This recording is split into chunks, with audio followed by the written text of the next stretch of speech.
لیکن نماز ایک ایسا عظیم رکن ہے، یہ کسی بھی حالت میں ساقط نہیں ہوتا۔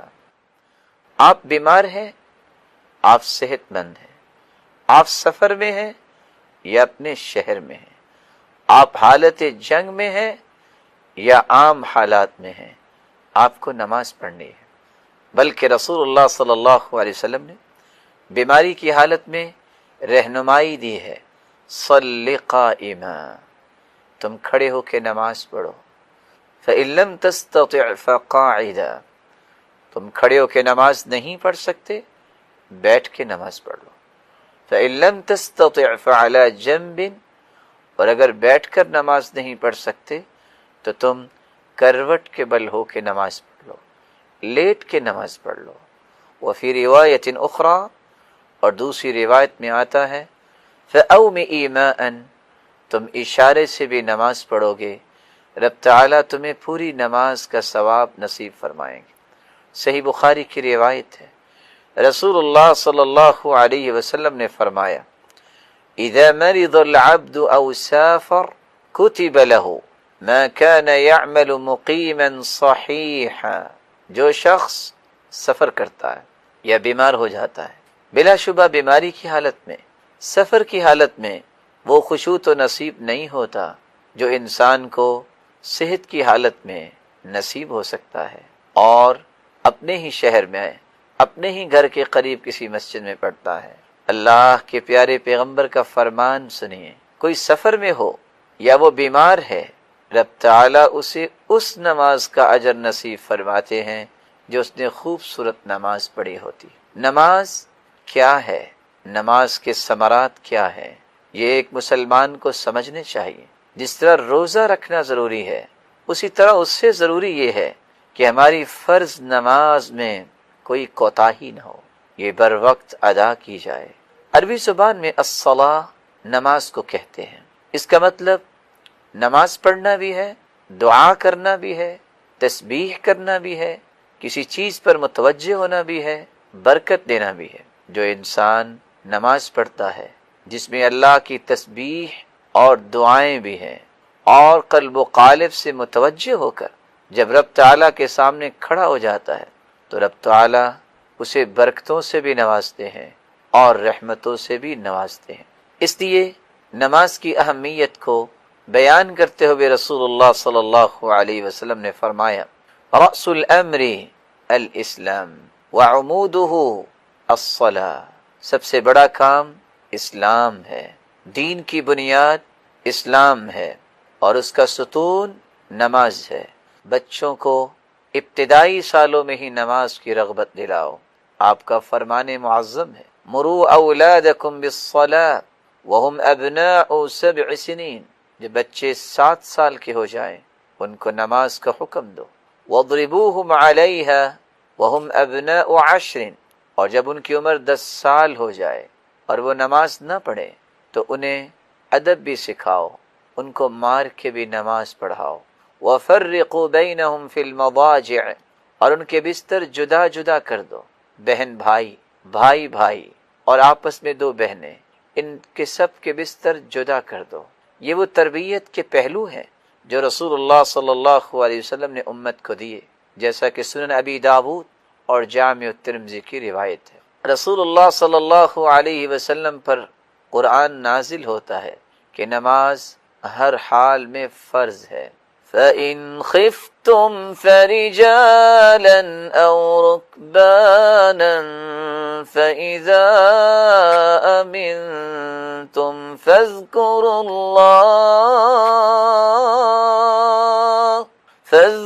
اللَّهَ كَمَا عَلَّمَكُمْ مَا لَمْ تَكُونُوا تَعْلَمُونَ،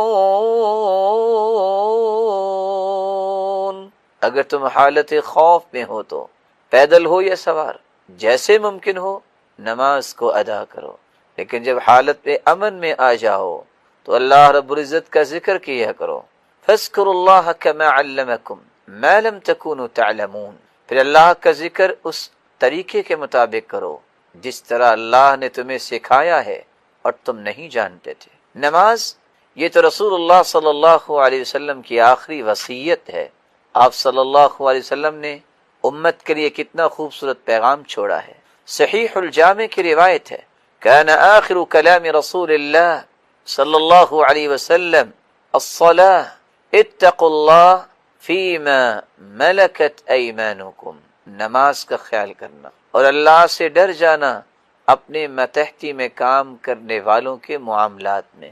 بلکہ رسول اللہ صلی اللہ علیہ وسلم کی زندگی کا آخری عمل بھی نماز ہی تھا۔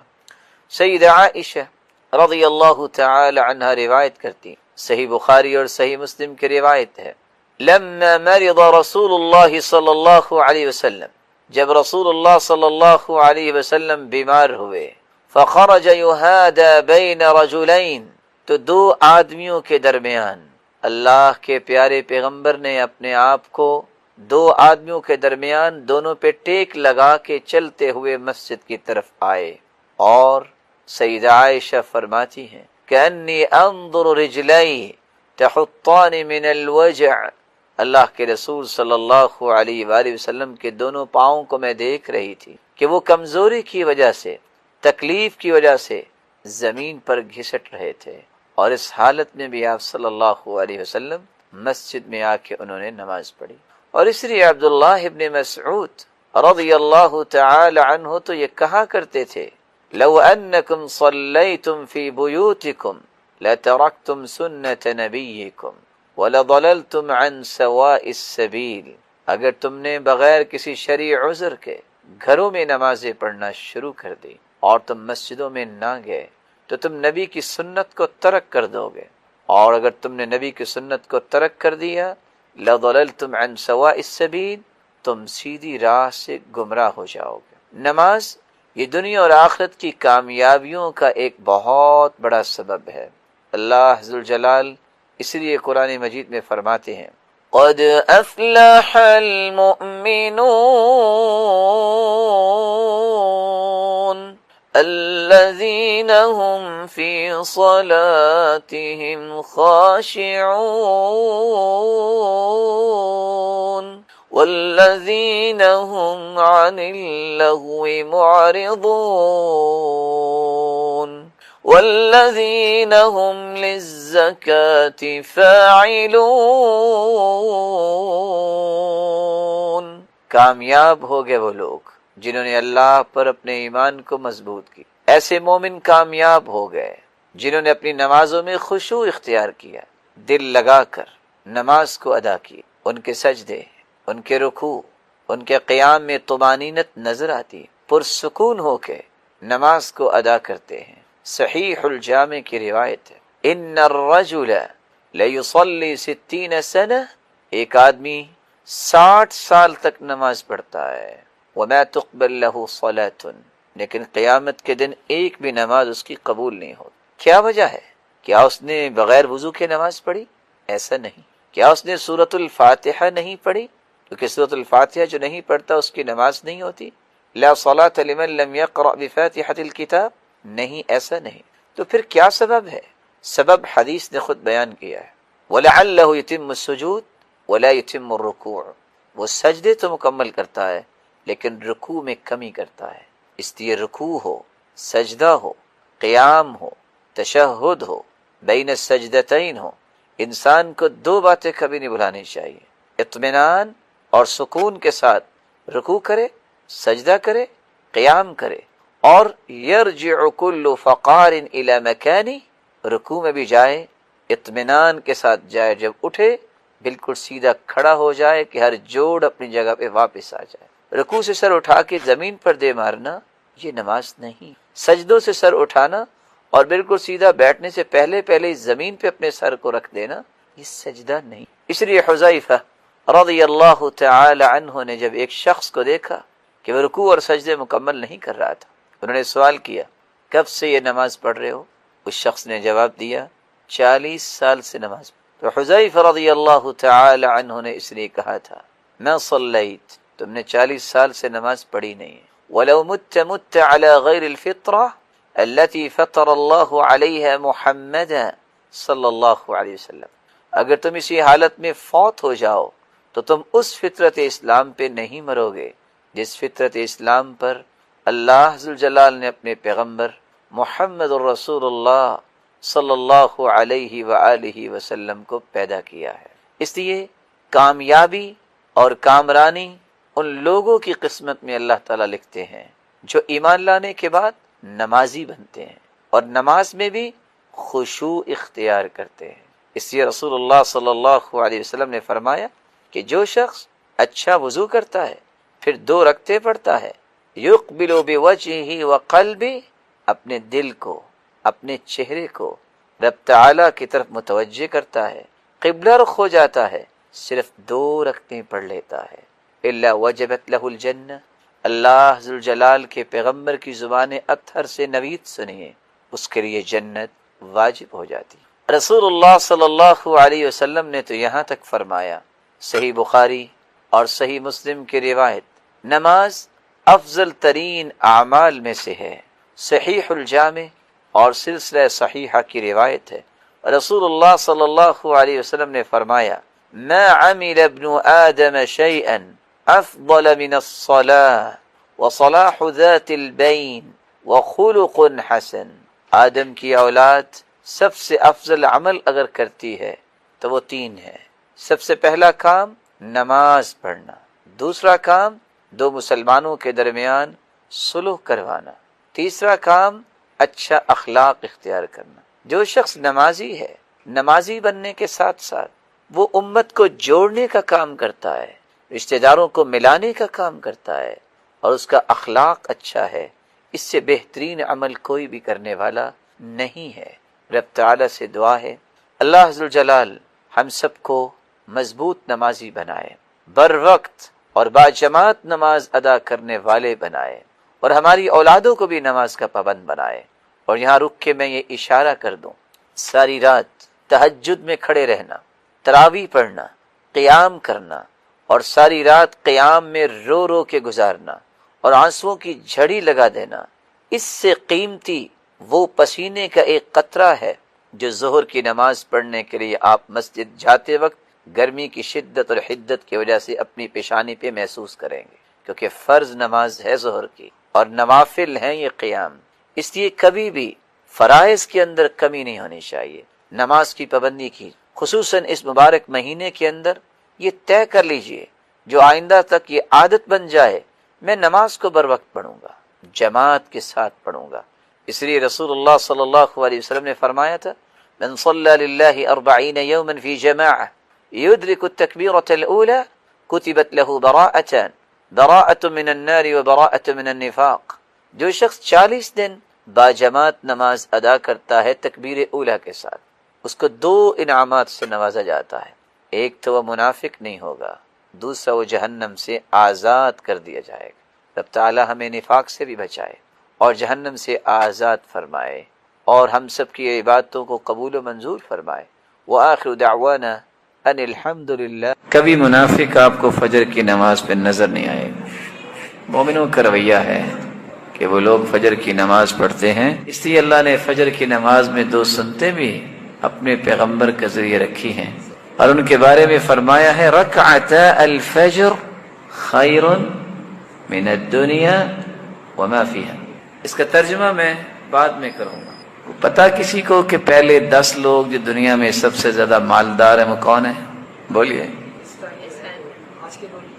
آج کے دور کے لوگ۔ بل گیٹ کتنے ڈالرز کا مالک ہے؟ بلینز ہے نا، ایک نام ہے۔ یہ جتنی دنیا کا مالک بل گیٹس ہے وہ تو صرف اس پیسے کا مالک ہے، دنیا کا مالک نہیں ہے۔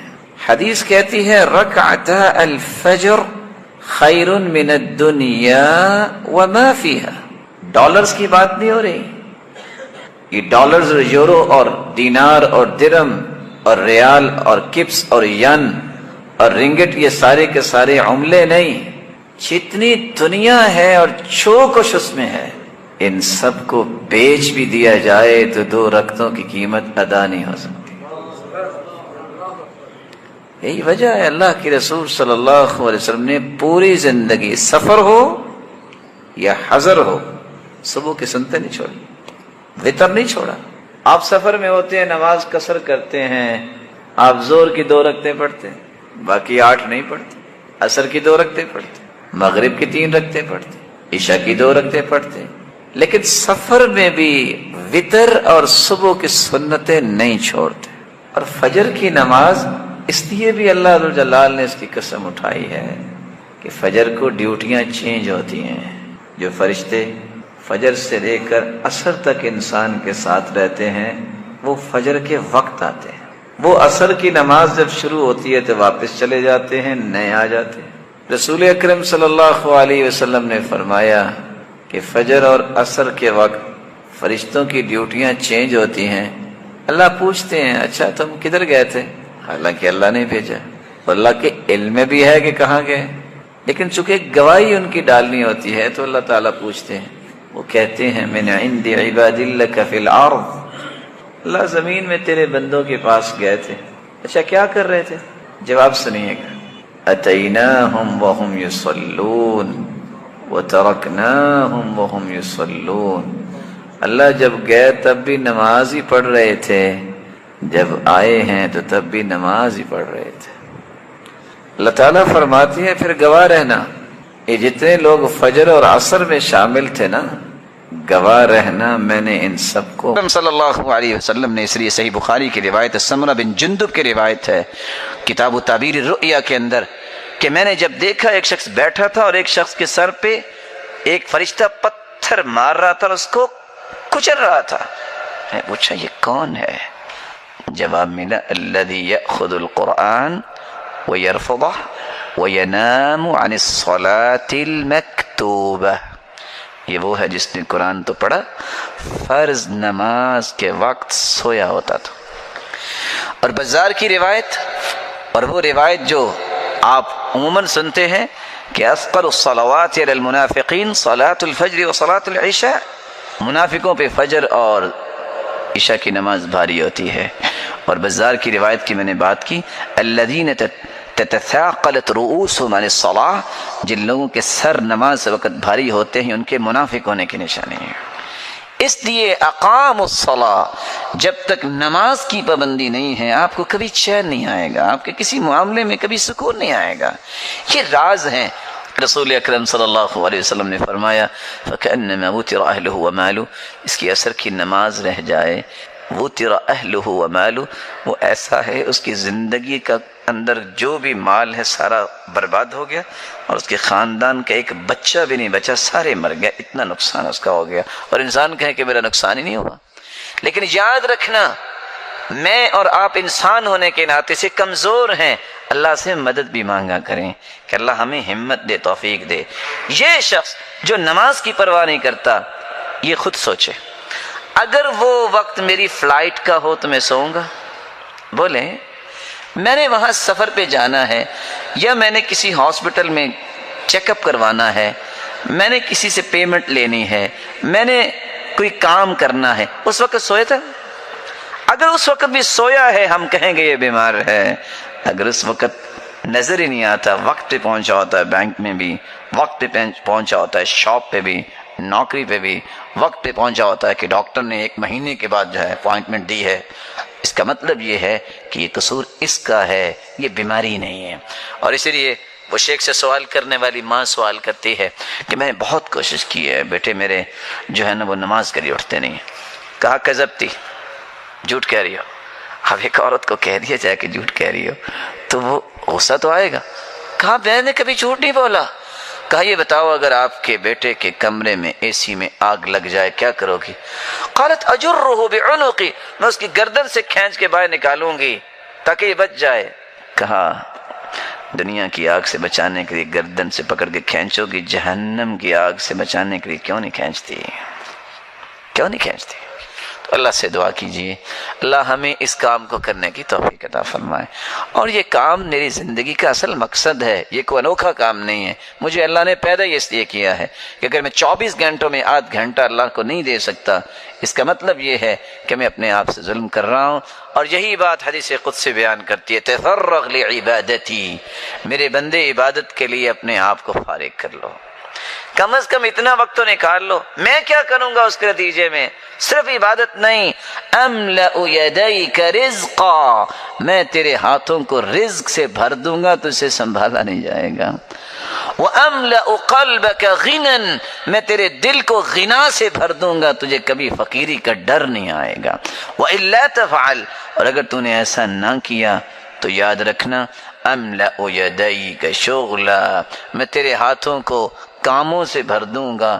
صبح نوکری الگ، شام کو الگ، لیکن اس کے باوجود بھی خرچے پورے نہیں ہوں گے. اور وَلَمْ أَسُدَّ فَقْرَكَ، اور تیری فقیری کو میں ختم نہیں کروں گا، بلکہ ہر وقت تیرا رونا ہی رہے گا. اللہ رب العزت ہمیں محفوظ فرمائے. جو حج پہ نہیں جا سکا حسرت نہ کرے، اللہ سبحانہ و تعالی کا فیصلہ سمجھے، وہ یہاں بیٹھے بھی اجر سے محروم نہیں. حدیث کے الفاظ ہیں صحیح الجامع کے، من مشى الى صلاة مکتوبۃ فی جماعہ فہی کحج، جو پیدل چلتا ہے مسجد کی طرف آتا ہے، فرض نماز پڑھنا چاہتا ہے، اللہ اسے بھی حج کے برابر ثواب دیتا ہے. دوسرا طریقہ، من خرج من بیتہ متطہرا الى صلاة مکتوبہ، جو انسان گھر سے وضو کر کے نکلے نیت لے کے کہ میں نے نماز با جماعت پڑھنی ہے، فاجرہ کاجر الحاج المحرم، اجر اتنا ہی ملے گا جتنا احرام باندھ کے حج کرنے گیا ہے. تیسرا طریقہ، جو مسجد میں آتا ہے اس نیت سے کہ میں نے کچھ سیکھنا ہے یا سکھانا ہے، لا يريد الا ان يتعلم خيرا او يعلمه، وہ آتا ہے مسجد میں دین سیکھتا ہے یا سکھاتا ہے. یہ طلباء، یہ علماء کتنے خوش نصیب ہیں. كان له كأجر حاج تاما حجته، اللہ اسے مکمل حج کے برابر اجر عطا کرتے ہیں. چوتھا طریقہ، من صلى الفجر في جماعة ثم قعد يذكر الله عز وجل ثم صلى ركعتين حتى تطلع الشمس ثم صلى ركعتين كانت له كأجر حجة وعمرة تامة تامة. فجر کی نماز با جماعت پڑھو، ذکر کرو، سورج نکلے 2 رکعتیں پڑھو، حج عمرے کا ثواب نصیب ہو جائے گا. پانچواں طریقہ، نماز کے بعد 33 مرتبہ سبحان اللہ، 33 مرتبہ الحمدللہ، 34 مرتبہ اللہ اکبر، یہ پڑھ لو. حج، عمرہ، جہاد، صدقے کے برابر اجر ملے گا. چھٹا طریقہ، دعا کرو، پلاننگ کرو کہ آئندہ رمضان میں ہم عمرہ کر لیں گے. حدیث کے الفاظ، عمرۃ فی رمضان تعدل حجۃ معی، جو رمضان میں عمرہ کرتا ہے اللہ کے رسول کے ساتھ حج کرنے کا اسے ثواب ملتا ہے. ساتواں طریقہ، رسول اللہ صلی اللہ علیہ وآلہ وسلم نے فرمایا، جو شخص حج کے لیے نکلا اور راستے میں فوت ہو گیا اللہ اسے حج کا ہی ثواب نصیب فرمائیں گے. جو کسی غازی کو تیار کرتا ہے اسے اتنا ہی اجر. ومن جہز حاجا، جو کسی حاجی کو تیار کرتا ہے اسے بھی اتنا ہی اجر ملتا ہے جتنا حج کرنے والے کو ملتا ہے. رسول اللہ صلی اللہ علیہ وسلم نے فرمایا، مال نہیں ہے، طاقت نہیں ہے، سچی نیت اگر انسان کی ہے تو ان اللہ قد اوک اجرہ علی قدر نیتی، اس کی نیت کے مطابق بھی اللہ ذوالجلال اس کے نام اعمال میں وہ اجر لکھوا دیتے ہیں. ایک 10واں طریقہ جس سے آپ حج کی نیکی کو حاصل کر سکتے ہیں، اللہ کے رسول صلی اللہ علیہ وسلم نے فرمایا، بر الحج اطعام الطعام وطیب الکلام، لوگوں کو خوشی سے کھانا کھلانا، اچھی بات کرنا، اس کی نیکی کتنی ہے؟ جتنی حج کی نیکی ہے.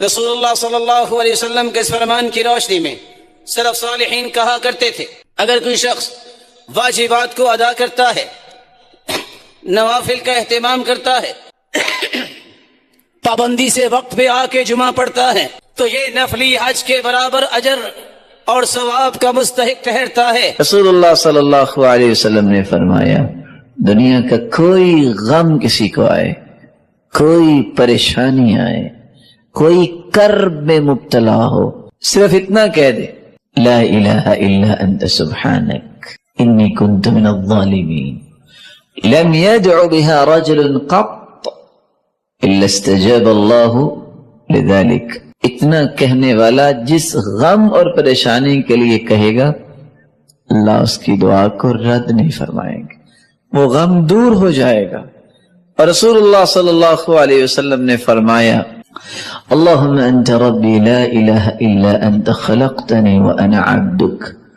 وانا على عهدك ووعدك ما استطعت اعوذ بك من شر ما صنعت ابوء لك بنعمتك علي وابوء بذنبي فاغفر لي فانه لا يغفر الذنوب الا انت. اتنے کلمات کو کہہ دے، زندگی کا کوئی غم جو ہے اللہ اس کو خوشی میں تبدیل کر دیں گے، کسی پریشانی کو اللہ تعالی راحت میں تبدیل کر دیں گے. تو رسول اللہ صلی اللہ علیہ وسلم کا لایا ہوا دین عبادت، اس سے انسان کی دنیا بھی بنتی ہے اور آخرت بھی بنتی ہے. آپ نے سنا ہوگا نیک لوگ کہتے ہیں اور ہم بھی چاہتے ہیں کہ ایسی بات کہیں، کوئی پریشان ہو اس کو کہا کریں، درود پڑھا کریں.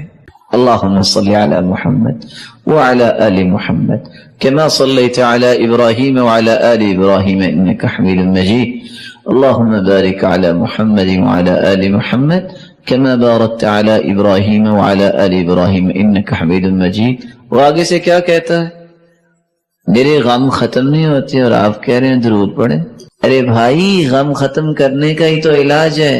صحابی اللہ کے رسول کے پاس آئے، اللہ کے رسول صلی اللہ علیہ وسلم میں دعا کرتا ہوں اور درود بھی پڑھتا ہوں، تہائی حصہ درود پڑھتا ہوں، ٹھیک ہے؟ فرمایا فَإِن زِدْتَ فَهُوَ خَيْرٌ لَكَ، یہ بھی اچھا ہے لیکن اگر اس سے زیادہ پڑھ لو تو اور اچھا ہے. فرمایا فَالشَّطْرُ، آدھا درود اور آدھی دعا. فرمایا یہ بھی اچھا ہے. فَإِن زِدْتَ فَهُوَ خَيْرٌ لَكَ، اگر اور پڑھ لو تو اور اچھا ہے. قُلْتُ فَالثُّلُثَيْنِ، اگر 2/3 میں درود پڑھ لو تو. فرمایا فَإِن زِدْتَ فَهُوَ خَيْرٌ لَكَ، اگر تم اور زیادہ پڑھ لو تو اور بہتر ہے. کہا اگر میں درود ہی پڑھوں، دعا کا موقع ہی نہ ملے تو؟ فرمایا پھر خوش ہو جاؤ 2 کاموں کے لیے.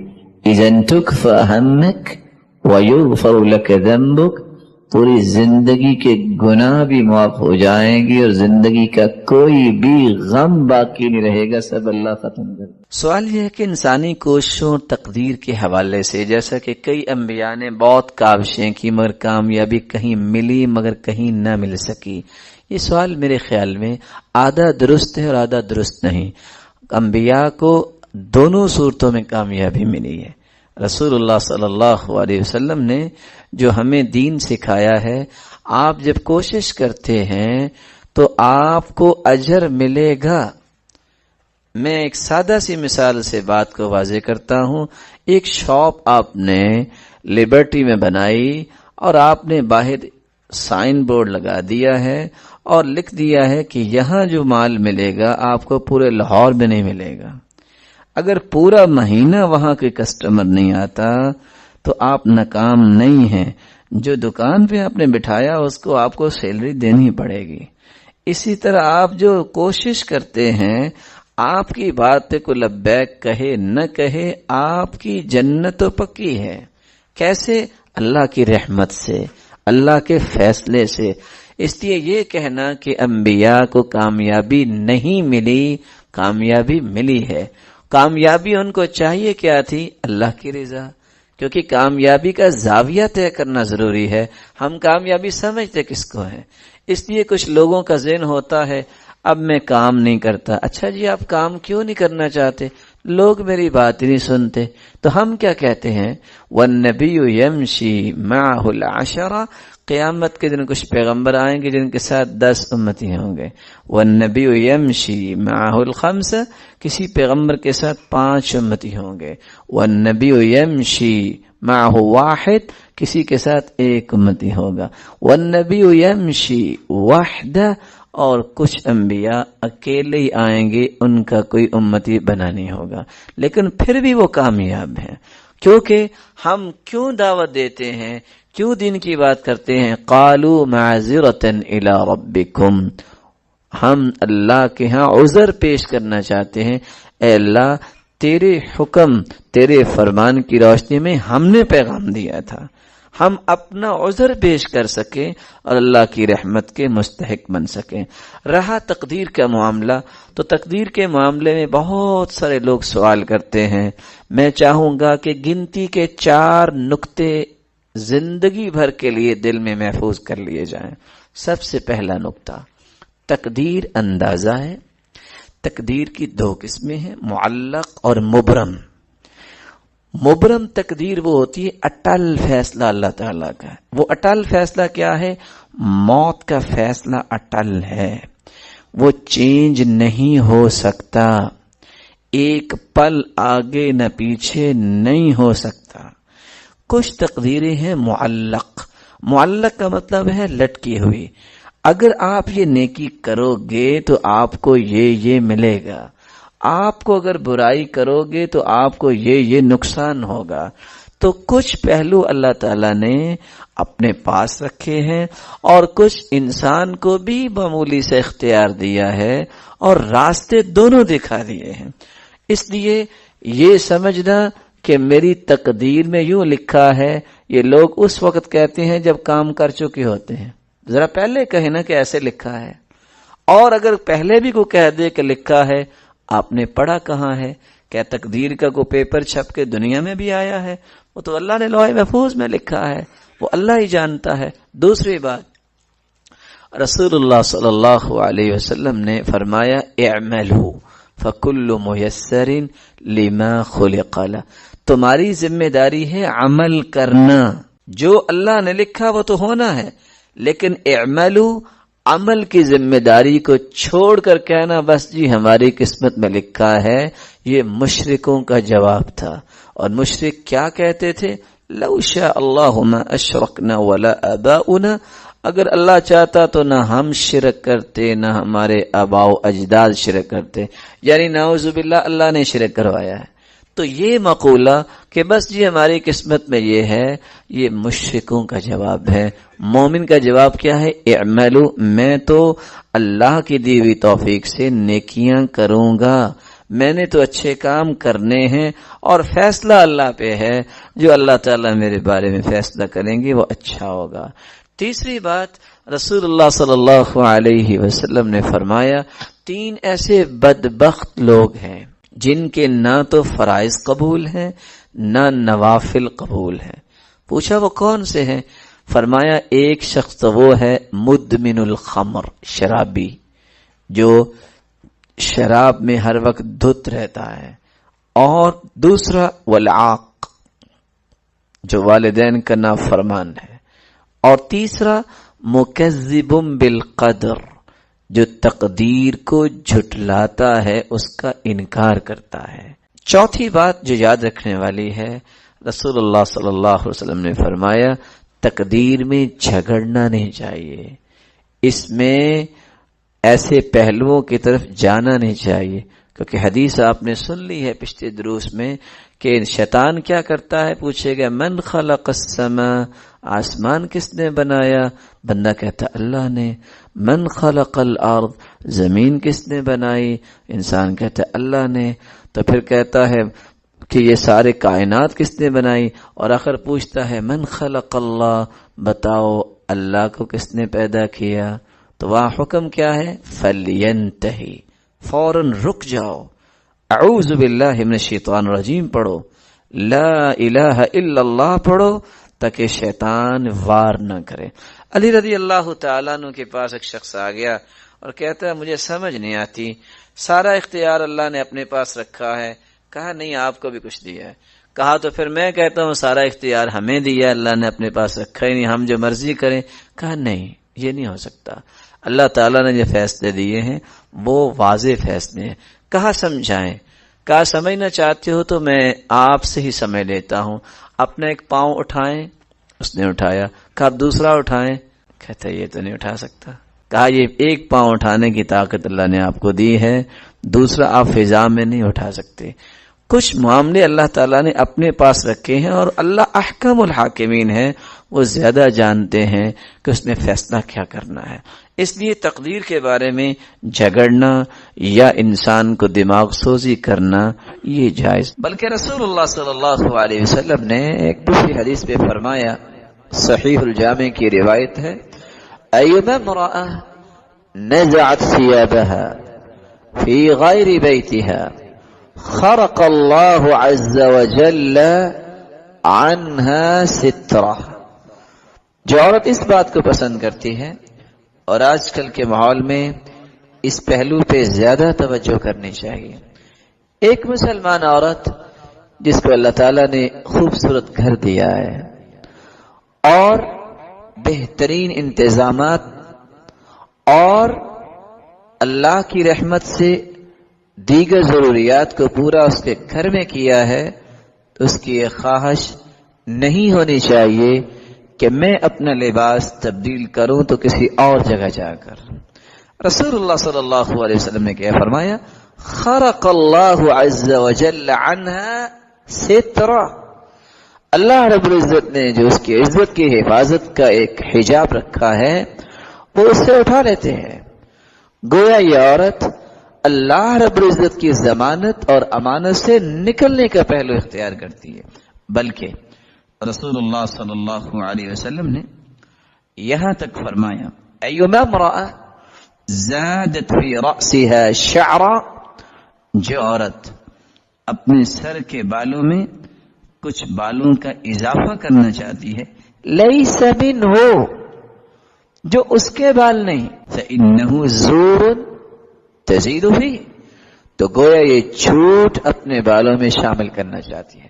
اس لیے رسول اللہ صلی اللہ علیہ وسلم نے 4 عورتوں کے متعلق بیان فرمایا، لعن اللہ الواشمات والمستوشمات والنامصات والمتنمصات، ولعن اللہ الموصولات الواصلات والمستوصلات المتفلجات المغیرات خلق اللہ، اس عورت پہ لعنت ہے جو عورت پلکنگ کرواتی ہے یا کرتی ہے، دونوں، کرنے والی اور کروانے والی۔ اس عورت پر بھی لعنت ہے جو تھریڈنگ کرواتی ہے یا کرتی ہے۔ تیسری عورت، لعن اللہ الواصلات والمستوصلات، ایسی عورت جو نقلی بال لگاتی ہے یا لگواتی ہے۔ المتفلجات المغیرات خلق اللہ، اور ایسی عورت پر بھی لعنت ہے جو جسم کے کسی حصے میں سیاہی بھرتی ہے یا بھرواتی ہے۔ اور آگے لفظ کیا بولے؟ المغیرات خلق اللہ، یہ اللہ کی تخلیق کو تبدیل کرنے کی خواہش، یہ اللہ کو پسند نہیں۔ صحیح بخاری کی روایت ہے، ایک عورت رسول اللہ صلی اللہ علیہ وسلم کے پاس آئی اور کہنے لگی میں اپنی بیٹی کی شادی کرنا چاہتی ہوں، وقد تمعر شعر رأسها، اور اس کے سر کے بال اڑ گئے، افاصلها، کیا میں نقلی بال لگا کر اس موقع کو گزار سکتی ہوں؟ قال لا، نہیں، انه قد لعن الموصولات، نہیں، ایسی عورتوں پر تو لعنت کی گئی ہے۔ بلکہ رسول اللہ صلی اللہ علیہ وسلم نے فرمایا انما هلك بنو اسرائیل حين اتخذ نساؤهم قصة من شعر، بنی اسرائیل پہ عذاب کیوں آیا؟ بنی اسرائیل کی عورتوں کو اللہ نے چوہا کیوں بنایا؟ پوری قوم کو عذاب میں کیوں مبتلا کیا؟ انما هلك بنو اسرائیل حين اتخذ نساؤهم قصة من شعر، جب ان عورتوں نے اپنے بالوں میں نقلی بالوں کا اضافہ کیا اور جوڑے بنانے شروع کر دیے۔ رسول اللہ صلی اللہ علیہ وسلم نے اس لیے فرمایا لعن اللہ الرجل یلبس لبسة المرأة، اس عورت، اس شخص پہ، اس مرد پہ لعنت ہے جو عورتوں کا لباس زیب تن کرتا ہے۔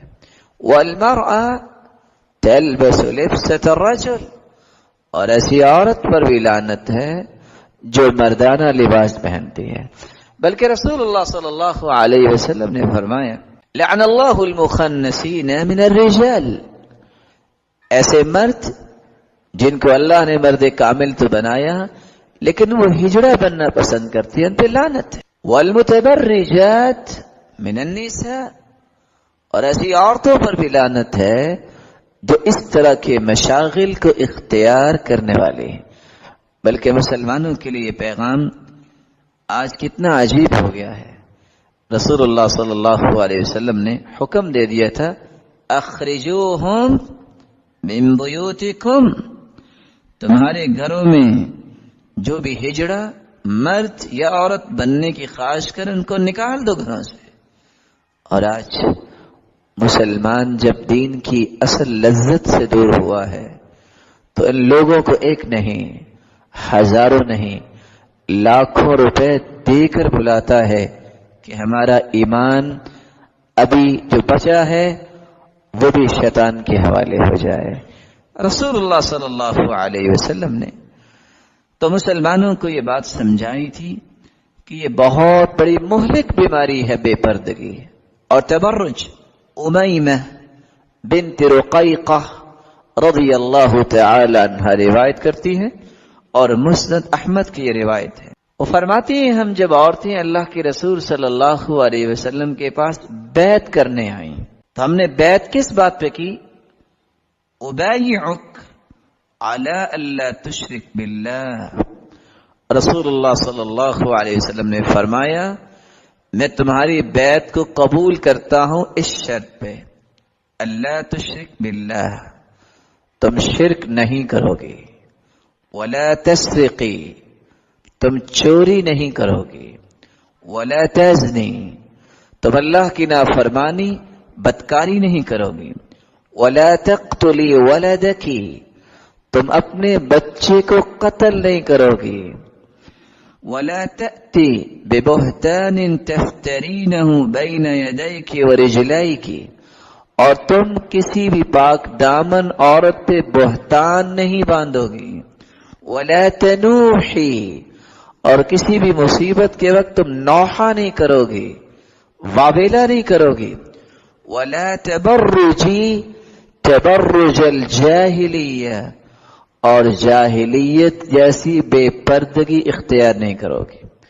تو صحابیات سے جب بیعت لی جاتی رسول اللہ صلی اللہ علیہ وسلم اس بیعت کو لیتے وقت اس بات کا عہد لیتے کہ تم بے پردگی اور تبرج اختیار نہیں کرو گی۔ اس لیے رسول اللہ صلی اللہ علیہ وسلم نے تو یہاں تک فرمایا انی لا امس اید النساء، میں عورتوں کے ہاتھوں سے ہاتھ نہیں ملاتا غیر محرم سے۔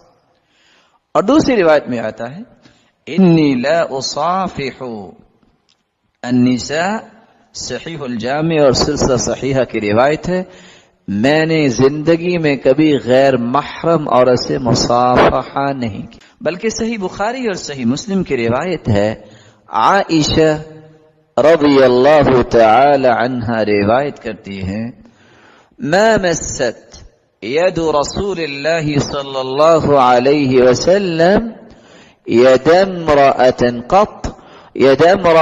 قط، پوری زندگی رسول اللہ صلی اللہ علیہ وسلم نے آپ کے ہاتھ نے کسی غیر محرم عورت کو نہیں چھوا۔ رسول اللہ صلی اللہ علیہ وسلم نے یہاں تک فرمایا لَأَن يُطْعَنَ فِي رَأْسِ أَحَدِكُمْ بِمِخْيَطٍ مِّنْ حَدِيدٍ خَيْرٌ لَهُ مِنْ أَن يَمَسَّ امْرَأَةً لَا تَحِلُّ لَهُ، کسی شخص کے سر کے 2 ٹکڑے کیے جائیں، لوہے کے ساتھ اس کو سی دیا جائے، لوہا پگھلا کے اس میں داخل کیا جائے، یہ بہتر ہے کس سے کہ کسی غیر محرم کو چھوتا ہے جو اس کے لیے حلال نہیں۔ اور آج یہ چاروں روایات کی روشنی میں ایک مسلمان کو ایک پہلو درست کرنا چاہیے، اور وہ کیا ہے؟ اپنے جذبات، اپنے تصورات، اپنے تخیلات کو سامنے رکھتے ہوئے ہم کیا کہتے ہیں؟ چلو فلاں سے بیٹی کو پیار دلوا دیتے ہیں، یہ تو بہت محترم ہے، تو بہت نیک ہے، بہت پڑھا لکھا ہے۔ کہ اللہ کے رسول سے بھی نیک ہے؟ کہ ابوبکر عمر عثمان و علی سے بھی نیک ہے؟ رسول اللہ صلی اللہ علیہ وسلم فرماتے ہیں میں نے کبھی ہاتھ نہیں ملایا، اور عائشہ رضی اللہ تعالی عنہ فرماتی ہے پوری زندگی ایسا نہیں ہوا. اور ایک مسلمان کہے کہ چلو بیٹی ہے تو میری بھی بیٹی ہی لگتی ہے تو میں اس کے سر پہ پیار دے دوں، رسول اللہ صلی اللہ علیہ وسلم نے اس بات کو جائز قرار نہیں دیا.